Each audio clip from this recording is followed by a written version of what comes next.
Hi, my name is Marie Kohler. I'm a playwright, director, co-founder of Milwaukee's Renaissance Theater Works, and in the case of my following monologue, a performer. Here is the photograph. Thank you, and please be well.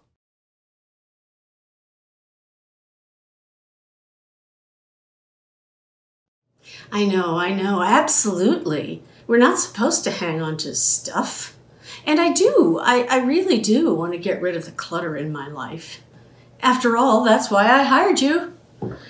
Actually, since our last Zoom session, I tackled a cupboard full of junk. I did.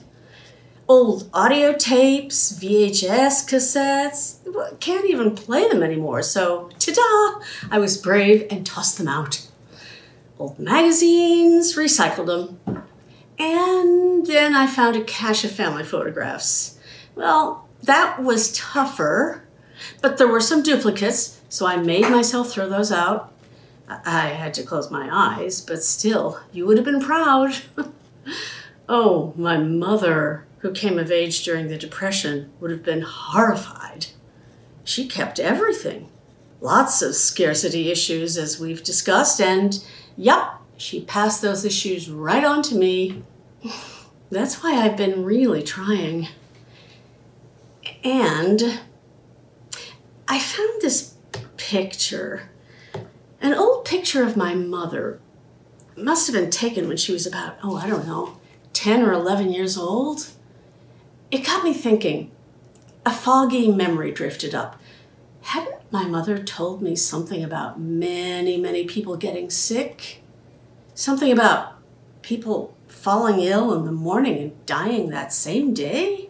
I remember thinking, she has to be exaggerating. She usually does.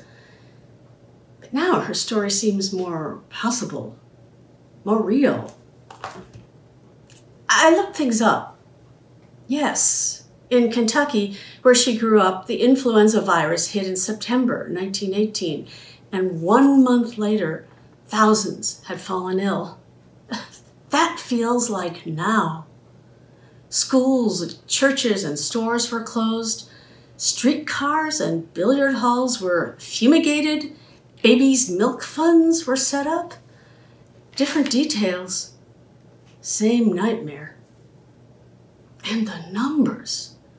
By the time it ended the next year, 8,000 people in Kentucky had lost their lives, among 50 to 100 million around the world.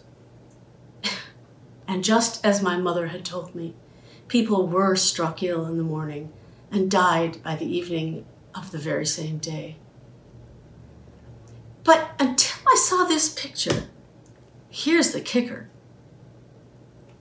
I'd forgotten she'd actually caught it. She told me that. She came down with that god-awful flu.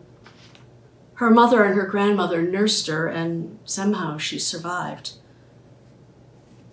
I wonder what that was like for her. So young, she had to have been frightened. How much did she suffer? How long did her illness last? Did other family members get it? I wonder. And about this photograph, could it have been taken before the epidemic, in a time of innocence, or afterwards, in celebration of her return to health? I can only guess, of course. No one's left to tell the tale. But I know this much.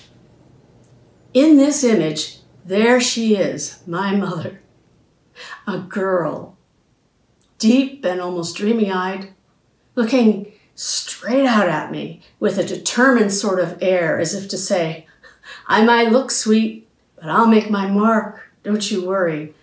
I'll do things in my life.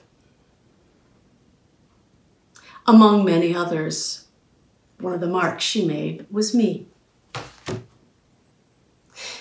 So through the generations, mothers link us up, don't you think? From the deepest past, if all went well, they've been there. For millennia, right?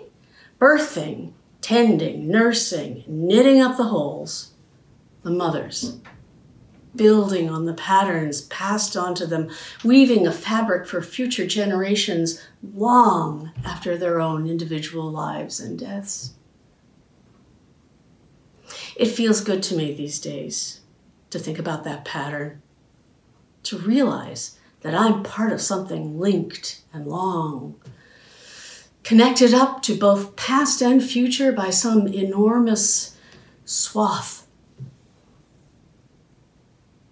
When I look into my mother's eyes, I sense that. Shit. Sorry. Hello.